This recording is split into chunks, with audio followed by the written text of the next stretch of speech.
भूतिया कहानियां भारतीय लोक कथाओं और लोक परंपराओं का हिस्सा हैं, जिनमें रहस्य, भूत प्रेत और डरावनी घटनाएं शामिल होती हैं।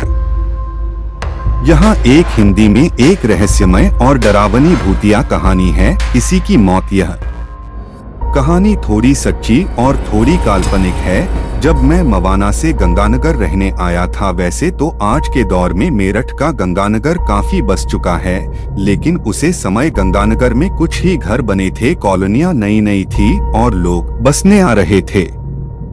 मुझे भी आईएमटी में एग्जाम देने के लिए एक किराए पर कमरा लेना पड़ा। वैसे तो वह पूरा घर खाली था, थोड़ा गंदा था, उसको कुछ साफ सफाई करने के बाद वह रहने लायक बनाया गया। मकान मालिक ने कहा था कि यह घर खाली पड़ा है और इस घर का किराया आपको 2000 रुपए प्रति महीना देना होगा। मैंने सोचा जब तक एग्जाम चलते हैं तब तक इसकी साफ सफाई करके यहीं पर रहा जाए, क्योंकि यहाँ पानी की सुविधा और लैट्रिन, बाथरूम एवं बिजली उपलब्ध थी।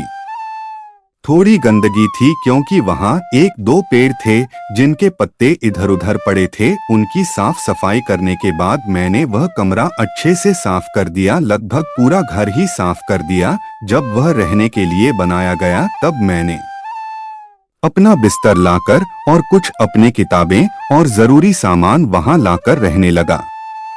एग्जाम की डेट अभी काफी दिनों बाद थी। मैं पहले ही रहने आ गया था ताकि मैं आसानी से अपनी तैयारी कर सकूं, लेकिन मुझे नहीं पता था यह तैयारी कोई अजीब मोड़ ले सकती है। रात का समय था, कुछ लाइट जल रही थी कॉलोनी में और कुछ लोग इधर उधर घूम रहे थे। मैं भी सड़क पर घूमने निकल गया। घूमते घूमते मैंने देखा एक जगह बहुत अंधेरा था। वहाँ एक पुराना खंडहर सा मकान था। उसे खंडहर से मकान के पास से कोई भी होकर नहीं जा रहा था, तब उससे दूर होकर जा रहे थे। ऐसा लग रहा था जैसे वहाँ कोई शैतान या भूत रहता हो। मैं थोड़ा नास्तिक किस्म का आदमी हूँ, मुझे बहुत प्रेत और ऐसी अतरंगी बातों पर विश्वास जल्द नहीं होता। फिर भी मैं वहाँ जाने का फैसला अभी नहीं किया था, लेकिन मेरे दिमाग में यह जरूर चल रहा था कि वहाँ ऐसा क्या है जो इतना अंधेरा है और सरकार ने भी अभी तक वहाँ पर कोई लाइट नहीं लगे। हो सकता है कि वहाँ कोई पहले रहता हो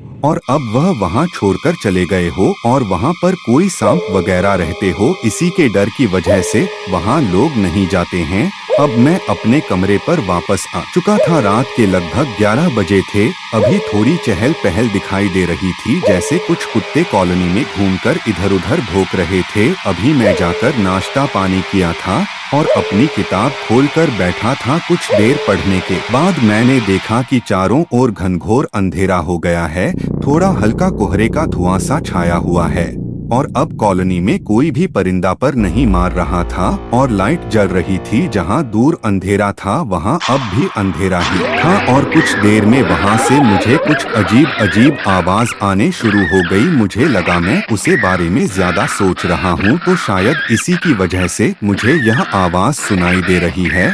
यही सोचकर मैं अपनी किताब बंद करके अब सो गया था। अगली सुबह मैं फिर किताबें निकालकर पढ़ने लगा और अपने एग्जाम की तैयारी कर रहा था, तो मुझे की याद आया कि वह पुराना घर ऐसा क्या है जहां पर अंधेरा है और कोई भी वहां जाता नहीं। मैं उधर जाने के लिए सोचा कि चलो चल कर देखते हैं कि ऐसा वहां क्या है। जब मैं वहां पहुंचा तो मैंने देखा एक टूटा फूटा बहुत पुराना एक घर है जो किसी ने बनाया होगा और वह टूट गया है। मैंने उसके अंदर जाकर थोड़ा देखा तो चारों तरफ इन्हें ही 3 बिक्री हुई थी। एक कोना था जिस कोने पर लिखा था मेरी मदद करो और वह दीवार पर खून से लिखा था। मैंने सोचा शायद किसी पागल ने या शराब भी नहीं ऐसा कुछ किया होगा। मैं देखकर वापस चला आया और फिर से पढ़ने लगा। जैसे ही शाम हुई फिर से वही दोबारा से शुरू हुआ। रात हो गई और पढ़ते पढ़ते रात के 12 बजकर 30 बजे थे। मुझे फिर से आवाज आने लगी। मैंने ध्यान से सुना तो बड़ी अच्छी, कभी अजीब कभी डरावनी, बड़ी अजीब तरह की आवाज आ रही थी। कभी ऐसा लगता जैसे कोई रो रहा हो, जोर जोर से चिल्ला रहा हो। कभी ऐसा लगता है जैसे कोई बहुत जोर जोर से खर्राटे मार कर सो रहा हो। कभी ऐसे लगता जैसे कोई दर्द के मारे अकड़ रहा हो, तो कभी ऐसी आवाज आती जैसे कोई जानवर कुछ अजीब चीज खा रहा हो, जोर जोर से। इस सारी आवाजें बहुत अजीब थी। इस बीच बीच में वहाँ पर गीदड़ के चिल्लाने की आवाज भी आ रही थी। ऐसा लग रहा था जैसे बहुत सारे गीदड़ों का झुंड वहीं जाकर आवाज लगा रहे, और मुझे जान ऐसा क्यों लग रहा था जैसे वह आवाज ही सिर्फ मुझे ही सुनाई दे रही है। फिर मैंने सोचा शायद अंधेरा है और वहाँ कोई जानवर भी आ जाते होंगे तो यह आवाज आती होगी, और इसी वजह से वहाँ पर कॉलोनी के लोग नहीं जाते हैं। मैं यह सोचकर फिर से सो गया, लेकिन मेरी नींद ना आ रही थी क्योंकि नींद में भी मुझे वही आवाज बार बार सुनाई दे रही थी। मैं अपने कानों पर बार बार कपड़ा लगाकर सोने की कोशिश करता, लेकिन जितना कपड़ा लगा था वह आवाज है उतनी ही तेज होती। इस वजह से मैं बहुत परेशान हो रहा था। किसी तरह से मैंने पूरी रात को गुजार लिया। सुबह फिर मैं उसे मकान की तरफ गया तो इस बार मैंने देखा उसे कोने में इस बार खून से लिखा था कि तुम ही हो जो मेरी मदद कर सकते हो, इसीलिए हम तुम्हें रात को पुकारते हैं और हमारी मदद सिर्फ रात को ही हो सकती है। मैं यह पढ़कर बहुत डर गया था। मैं चौंक गया था क्योंकि कल कुछ और लिखा था, आज कुछ और लिखा है, और वह भी मेरे लिए। मैं जल्दी से वापस आया, भाग अपने कमरे पर, और दरवाजा देखकर फट से बैठ गया। सांसें तेज चल रही थी। सो रहा था कि पता नहीं ऐसा क्यों हो रहा है, शायद वहाँ पर कोई भूत है। अब मुझे हल्का हल्का डर महसूस हो रहा था। दिन था लेकिन उसके बावजूद भी मैं हल्का सा अंदर से डरा हुआ था। जैसे तैसे मैं हाथ में धोकर फिर से किताब पढ़ना शुरू किया। एग्जाम के बारे में सोचा, लेकिन मेरा मन नहीं लग रहा था। बार बार मेरे दिमाग में वही विचार आ रहे थे। फिर मैं बाहर जाकर कॉलोनी के कुछ लड़कों से बात की। मैंने पूछा है कि वहाँ पर रात को ऐसी अजीब आपको भी आती हैं आवाज है, क्योंकि मुझे रात भर ऐसी अजीब आवाज आती हैं। इसकी वजह से मैं ना पढ़ पा रहा हूँ और ना ही सो पा रहा था। तो लोगों ने बताया कि वहाँ कोई भूत रहता है। जो पुराना मकान है वहाँ पर कोई एक आदमी रहता था, किसी कारण से वह मर गया था। अब यह नहीं पता कि वह कैसे मारा था। कहते हैं कि वह ही आदमी वहाँ पर रहता है और वह सबको ऐसे ही बुलाता है। जब भी कोई कॉलोनी में नया इंसान आता है तो वह अपनी मदद के लिए उसको पुकारता है, इसलिए डर के मारे वहाँ कोई नहीं जाता। और तुम भी वहाँ मत जाना, कहीं ऐसा ना हो कि आप मदद के चक्कर में जाओ और जान गवा बैठो। मैं यह सब सुनकर बहुत डर गया था, लेकिन मेरे दिमाग में अभी भी नास्तिक बन चल रहा था। मैंने सोचा आज के दौर में ऐसे कहाँ भूत प्रेत रहते होंगे और कुछ और ही लफड़ा है। हो सकता है कि जो फिल्मों में दिखाया जाता है कि रात को आवाज आने का कारण और वहाँ पर न जाने के कारण के पीछे कुछ बुरे काम भी होते हैं। तो मैंने सोचा शायद ऐसा कुछ ना हो कि ऐसा कुछ हो रहा हो और पुलिस से बचने के लिए सारे काम किया जा रहे हो। तो मैं इस रात वहाँ जाने का ठान लिया कि जो होगा देखा जाएगा।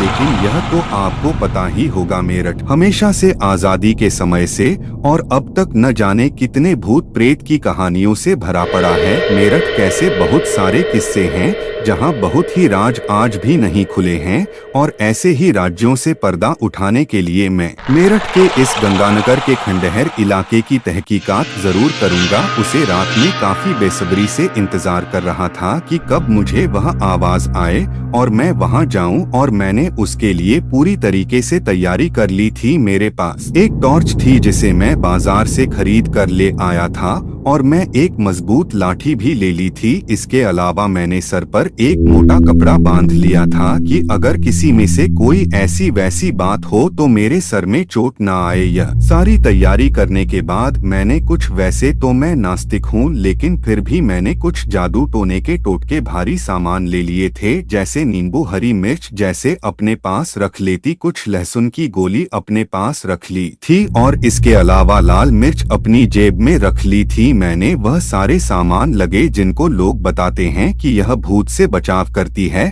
वैसे तो मुझे डर नहीं लग रहा था, फिर भी न जाने क्यों मुझे एक अजीब सा डर था। रात का समय हुआ। इस बार रात की जो आवाज थी वह थोड़ी देर से आई, शायद उसे आवाज को पता चल गया था कि मैं उसके बारे में बात की है। इस बार रात के 2 थे। आवाज आने शुरू हुई। मैं बाहर निकाला, देखा तो पूरी कॉलोनी में कोई भी परिंदा नहीं है, सिर्फ आवाज ही आ रही। मैं धीरे धीरे उधर बढ़ रहा था। मेरे पास पर हल्के हल्के अब अपने शुरू हो रहे थे। न जाने क्यों इस बार मुझे डर बढ़ता जा रहा था। धक धक बढ़ती जा रही थी और अब हाथ से लाठी भी सही से नहीं पकड़े जा रही थी और सर पर जो कपड़ा बंधा था उसे कपड़े से मुझे हल्के हल्की पसीने का एहसास हो रहा था। मुझे ऐसा लग रहा था जैसे वह आवाज है, मुझे बुला रही हो और मुझे एकदम से अपने साथ ले जाए। कहीं ऐसा ना हो कि मेरी मृत्यु हो जाए। मैं धीरे धीरे वहां गया। अंधेरा जितना बढ़ता जा रहा था, डर भी उतना ही बढ़ता जा रहा था। जैसे मैं वहां गया तो मैंने देखा एक इंसान वहां पर बैठा रो रहा है। उसके पैर में हल्की चोट भी लगी है और वह बहुत जोर जोर से चिल्ला रहा है, रो रहा है। अजीब अजीब तरह की आवाज निकल रहा है। वह घुटनों के बाल अपना हम कर गदाई बैठा था। मैंने उसको आवाज दी, क्या हुआ भाई, क्यों इतनी जोर जोर से रात को रोते हो? तो जब मैं उसका चेहरा देखा, मैं चेहरा देखते ही पीछे लटिया भी मेरे हाथ से छूट गई। मैं पीछे की तरफ गिर गया। उसका चेहरा इतना डरावना था, बिल्कुल अजीब सा चेहरा। चेहरे पर हल्के हल्के बाल खून से लटपट। उनका चेहरा, आंखें मोती मोती, नीली नीली, बाल एकदम गंदे, लंबे लंबे नाखून उसके हाथ के जैसे मानो कोई शेर का पंजे हो। इसके अलावा चार तरफ उसकी त्वचा अजीब सी जालिफ होगी सी थी। कपड़े फटे खून में सने हुए थे। लेकिन उसे अजीब से आदमी ने मुझे कहा कि तुम मुझसे डरो मत। उसने मुझे अपने बारे में बताया। उसने कहा कि मैं इसी घर में कई साल पहले रहता था। बड़ी मेहनत से मैंने एक घर बनाया था, लेकिन किसी कारण से यह घर की छत टूटकर मेरे ऊपर गिर गई। जिसे मैं यह घर बनवाया था, उन्होंने मेरे साथ धोखा किया था। इसकी छत में सीमेंट का रेत की मिलावट के कारण मेरी छात्र मेरे ऊपर गिर गई और मैं इसी में दब कर मर गया था। आप देख सकते हो यह घर मेरा है और यह इस समय खंडार हो चुका है। मैं अपने परिवार के पास भी नहीं जा सकता था क्योंकि मैं मर चुका था। मेरा परिवार आज भी मेरा इंतजार कर रहा होगा। हमको नहीं पता कि मैं मर गया हूँ, क्योंकि मैंने यह घर अपने परिवार के बिना बताए यहाँ पर बनाया था। इसलिए मैं रोता हूँ रात भर की कोई आए और मेरी मदद करे। मुझे मौत आए हुए कई साल हो गए, लेकिन मेरी आत्मा को अभी तक शांति नहीं मिले। तुम मेरी आत्मा को शांति दिलाने के लिए कुछ काम कर सकते हो? तब मुझे थोड़ी हिम्मत आई। मैंने कहा, हाँ बिल्कुल, मैं तुम्हारी पूरी मदद करूँगा। तो मुझे बताओ मुझे क्या करना होगा? तो उसे आत्मा ने मुझे बताया कि इसी घर में एक मालवे के नीचे मेरा शरीर दबा हुआ है और इस शरीर के कुछ हड्डियां वगैरह ढांचा जो भी आपको मिलता है वह ले जाकर किसी अच्छे से शमशान घाट में आप जला दो और उसकी जो भी रख होगी उसे गंगा में प्रवाहित कर दो, तो मेरी आत्मा को शायद मुक्ति मिल जाए और मैं यहाँ से मुक्त होकर अगले जन्म में कुछ और बन जाऊं। तुम मेरे लिए इतना कर दो, क्योंकि यह जब से मैं यहाँ मारा हूँ, मेरा घर टूटा है, तब से यहाँ पर कोई भी नहीं आता है और यहाँ अभी तक लाइट भी नहीं थी। तो मैंने सोचा यह काम तो मुश्किल है, क्योंकि छत इतनी मोटी थी, मालवा बहुत ज्यादा था। मैं कैसे निकलता? आप कॉलोनी के लोगों से बात करता हूँ तो वह पहले ही डरते हैं। यहाँ कोई आने के लिए तैयार नहीं होता, क्योंकि इस समय अभी ज्यादा घर नहीं बने हैं। फिर भी मैं कोशिश करने के लिए उसको हाँ कर दिया। मैंने कहा मैं तुम्हारी मदद जरूर करूँगा। तो उसे आदमी को इतना कहते हैं, उसने फिर से रोना शुरू कर दिया। मैंने उससे कहा कि आप क्यों रो रहे हो? उसे आदमी ने बताया कि मैं इसलिए नहीं रो रहा कि आप मेरी मदद कर रहे हो, मैं इसलिए रो रहा हूँ क्योंकि मेरी आत्मा को मुक्ति नहीं मिल रही है और मुझे रात को रोना ही होगा। अगर मैं नहीं रहूंगा तो मैं ज्यादा परेशान होगा। मेरे जितने भी गांव चोट है वह ज्यादा परेशान करेंगे, रोज दुखेंगे, खून ज्यादा निकलेगा। तब मैं उसकी परेशानी को समझ पाया तो मैंने सोचा कि सुबह इसकी मदद जरूर करूंगा। मैं भी एक गरीब परिवार से ही आता था, मेरे पास भी इतने पैसे नहीं थे कि मैं किसी जैसी भी को लाकर इस मालवा को हवा सकूं। तो मैं एक दो लोगों से बात की तो साबरी मना कर दिया कि हम लोग वहां नहीं जाएंगे, क्योंकि वहां पर कुछ अजीब चीज होती हैं। जो शायद हमारे लिए अच्छी नहीं होगी। अब मैं बड़ी ऐसी दुविधा में था कि मैं कैसे मदद करूं उसकी, क्योंकि रात होने वाली थी। अगला दिन अब चारों तरफ भागा फिर रहा था, पढ़ाई का एक किताब का पन्ना नहीं खोला था, और अगर मैं पुलिस को बताने या जाता तो शायद पुलिस मुझे उल्टा ही लपेट दे दी, क्योंकि तो आप तो जानते ही हैं कि कानून अंधा होता है, उसको यही समझ में नहीं आता है कि इसको कैसे पता चला, यह कैसे क्या है। तो वह यही सोचता कि शायद मैं नहीं कुछ किया है, तो मैं स्टार की वजह से पुलिस को भी नहीं बताया। फिर मैं बाजार से एक बैसाखी लाया और मैं दिन के समय में खुद ही अकेला वहां चला गया और एक एक पलमे को ईंट को हटाता चला गया। जितना मुझे हुआ मैंने कोशिश की, लेकिन मैं पूरे दिन में भी उन ईंटों को संभाल को नहीं जाता पाया। मालवा बहुत ज्यादा था। मैंने सोचा ऐसे काम नहीं चलेगा। मेरे पास घर से मेरे खर्चे के लिए 1200 रुपए थे, तो मैं मेरठ के मेट्रो प्लाजा के बाहर गया, वहां से 3 मजदूर लेकर आया, क्योंकि मजदूरों को कम करने का ज्यादा तजुर्बा होता है। मैंने उनसे कहा कि यह मलबा हटाना है। उसे समय मजदूर की झड़ी 200 रुपए प्रतिदिन चल रही थी, तो मैंने 3 मजदूर को 600 रुपए देकर पूरे दिन उनसे मालवा हटवाया और कुछ मैंने भी उनके साथ में काम किया। जब मालवा जाता तो देखा उसके नीचे काफी ढांचा पड़ा है, हड्डियों का। मजदूर देखकर डर गए। मैंने उनको समझने की कोशिश की, लेकिन उनको नहीं समझ पाया था, तो वह अपने पैसे लेकर वहां से भाग खड़े हुए और वह मैंने हड्डियां लेकर जाकर शमशान में जला दी और उसकी रात को ले जाकर एक गंगा में प्रवाहित कर दी। फिर उसके अगले दिन मुझे आवाज तो नहीं सुनाई दी, लेकिन फिर भी मैं वहां रात को गया। मैंने देखा तो वह आदमी आप भी वही था, लेकिन इस बार वह रो नहीं रहा था और इस बार में साफ सोते कपड़ों में खड़ा था। उसने रात के सोने वाले कपड़े पहने हुए थे। उसका साफ सुथरा चेहरा और हल्का गोरा रंग था, काले बाल, अच्छा चेहरा लग रहा था। मैंने उनसे पूछा कि अब आप शायद मुक्ति मिल गई है। उन्होंने कहा कि अभी मुझे मुक्ति तो नहीं मिली है, लेकिन मेरा जो परेशानी थी वह दूर हो गई है और हो सकता है कि मुझे शायद मुक्ति भी मिल जाए। मैंने देखा कि मेरे सामने है, एक ऊपर से रोशनी आती है